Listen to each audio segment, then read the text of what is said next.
Well, here we go again. Another character has been added to Super Smash Bros. Ultimate. So, you know what that means. Maybe now you reconsider announcing Mario Ballet. Oh, no, not even close.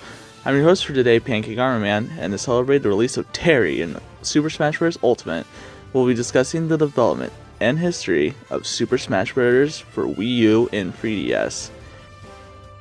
Sometime in the late 2010/early 2011, former Nintendo President Satoru Iwata shared the concept of Nintendo's next console at the time, the Wii U, with Masahiro Sakurai.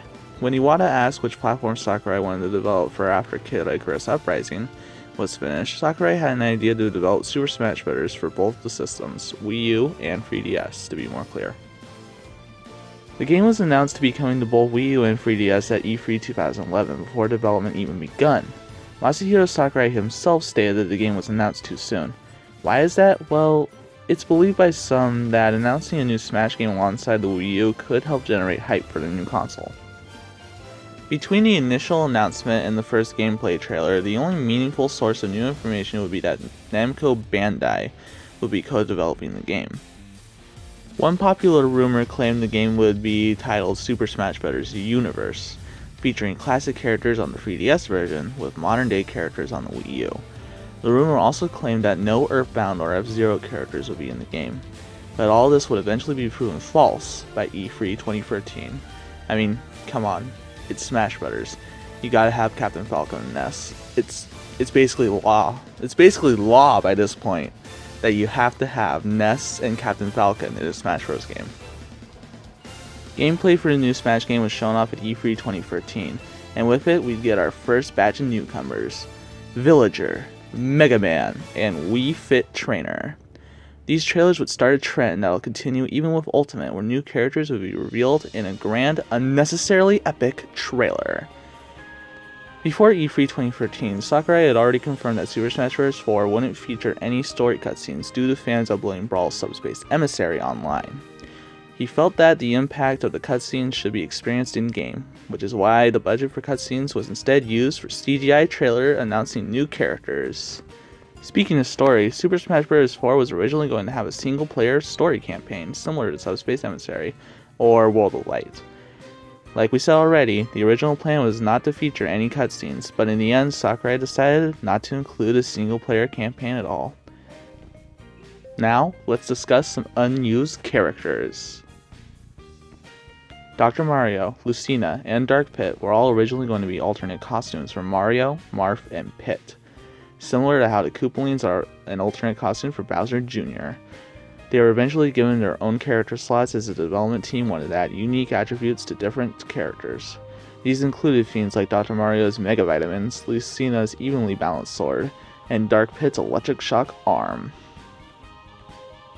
On the flip side, Alph was originally going to be a clone of Feralmar before becoming an alternate costume. Alph was planned to use Rock Pikmin in his moveset, but this never happened. Because of this, Rock Pikmin are now currently the only Pikmin type not represented in Super Smash Bros., except for Bulbmin, but they don't really count.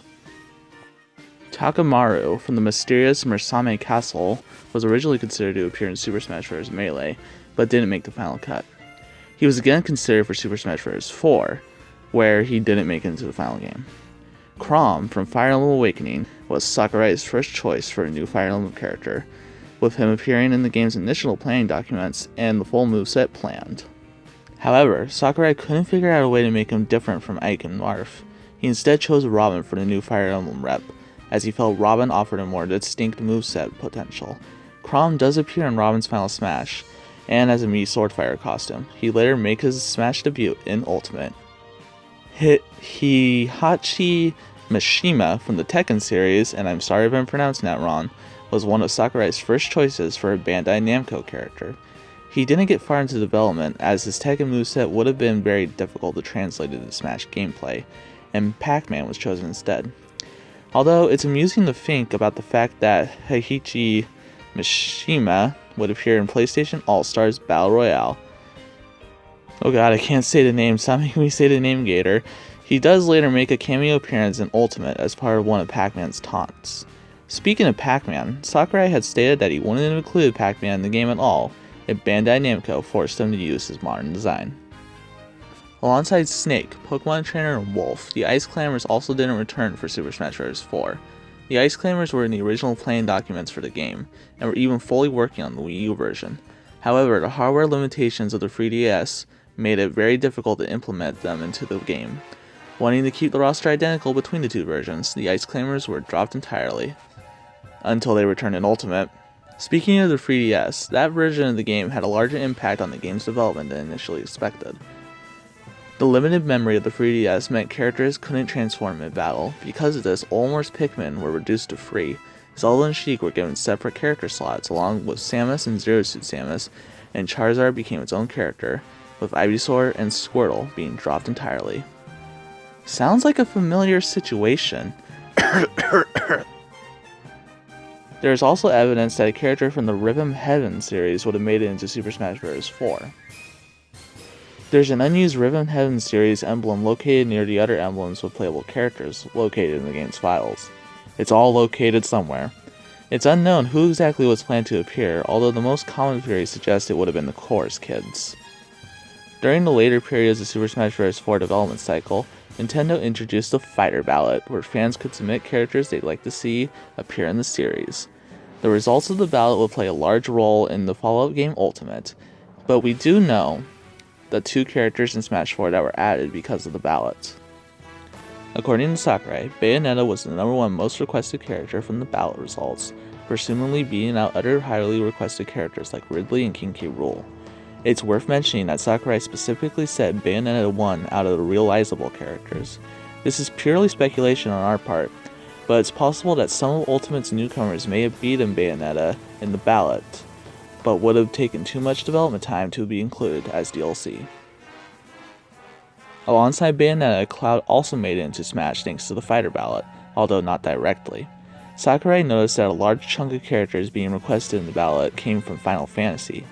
Between all of these, roughly 1/3 of them were specifically requesting Cloud. At first, Sakurai was unsure if he could get Cloud into the game, and considered Terra from Final Fantasy... I don't know that number. Bartz from Final Fantasy V, or Visoa from Final Fantasy VII, I think, as the Final Fantasy rep in Smash. Some sources also claim that Sakurai also considered Noctis from Final Fantasy. I still don't know that number, but the credibility of these sources seem to be questionable. Next, let's discuss some unused stages. As of this video's release, we currently know about 6 stages that were scrapped during development. 2 would be reworked into other stages, and 4 wouldn't make it into the final game at all. Stages based off of Kirby's Epic Yarn and Super Mario Land were planned to appear. After Yoshi's Woolly World was announced, the Epic Yarn stage was reworked to be themed for the Great Cave Offensive from Kirby Superstar. A stage based off of Super Mario Land was also planned at one point. This idea was reworked into the Dreamland themed stage. A stage simply named Diary was found in the game's code. Only the file name and emblem database exist, so we can only speculate on what it could have been. The most accepted theory was that Diary was planned to be themed for the Swap Note app on 3DS, similar to the Pito chat stage. However, the controversy surrounding Swap Note may have led to the stage being cut.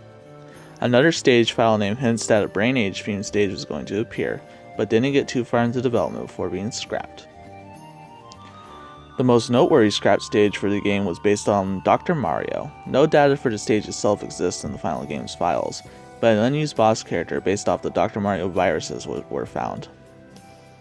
A file named Plankton exists, hinting that Plankton had plans to use the Super Smash Bros. To steal the Krabby Patty formula.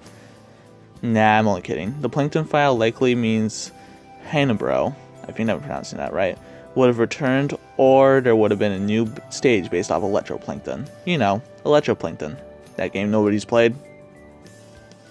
Speaking of Plankton, SpongeBob SquarePants was actually specifically named by Masahiro Sakurai himself alongside Goku, as characters who will never appear in Smash games, so stop asking for them.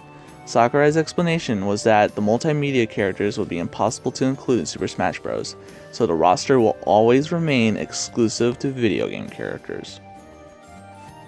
Now, let's discuss some random trivia. During the ESRB leak that revealed the final build of the 3DS version prior to launch, a trophy featuring Tarja from Fire Emblem Awakening was discovered. However, she was nowhere to be found in the final game. The ESRB footage showed the final trophy count as 686, while the final game's count was 685, implying that Tarja was the only trophy to be scrapped. This is likely due to, well, as Sakurai once said, Super Smash Bros. Being for good boys and good girls of all ages. It was because Tarja was too sexy for the game. All characters were originally going to have 3 custom special options rather than 2. Unfinished versions of the remaining moves, such as an electric flood or a different peach bomber, can still be found in the code. Smash Run was originally going to be a featured co-op mode. However, the 3DS hardware limitations made this impossible. This is also why each player explores the Smash Run maze separately. Prior to Wii U's release, some early code was discovered hinting at the Street Fighter DLC. Among what was found was an early version of Ryu's victory theme, which was directly taken from Street Fighter 2 as opposed to being a remix. Kirby has unused audio files of calling out Palutena's neutral specials, meaning that it may have been possible for Kirby to copy custom moves. Explosive flame! There is an unused boss character files labeled Boss Pakun, implying that PD Piranha would have returned in Super Smash Bros. 4. Strangely, Mumkar has unused voice folders that would have played alongside the voice section. None of his voice clips are found in the final game, and the folder is separate from Metal Faces. And finally, there's an unused voice clip of the announcer saying, Super Smash Bros. For Wii U! That's all for today, so thank you all for watching. If you'd like to watch more Gaming Gallery goodness, you know what to do. We've already covered the development history of the first 4 games in the series. I've been your host for today, Pancake Iron Man. If you'd like to hear more of my voice, there'll be a link to Mario Kart 7 Co-op that I recorded with the James Rolls. It was a pretty fun ride. Driving puns.